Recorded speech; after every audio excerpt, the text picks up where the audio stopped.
திராவிட முன்னேற்ற கழகம் ஆட்சிக்கு வந்தவுடன் முதல் கையெழுத்து நீட் தேர்வு ரத்து செய்யப்படும் என்று. செஞ்சாங்களா? செஞ்சாங்களா? பொய்யான அறிக்கை தானே.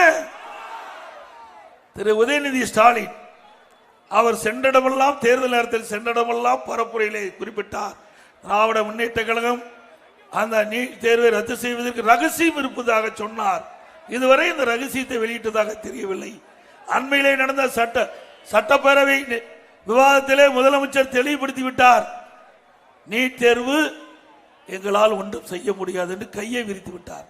நீதிமன்றத்திலே வழக்கு இருக்கின்றது, அதனால் எங்களால் ஒன்றும் செய்ய முடியாது என்று நீட் தேர்வுக்கு விளக்கம் கொடுத்து விட்டார். இதைத்தான் நாங்களும் குறிப்பிட்டோம். உச்ச நீதிமன்றத்திலே வழக்கு, அந்த வழக்கின் தீர்ப்பின் அடிப்படையில் நீட் தேர்வு அமுல்படுத்த முடியாத ஒரு சூழ்நிலை, அதைத்தான் நாங்களும் சொன்னோம்.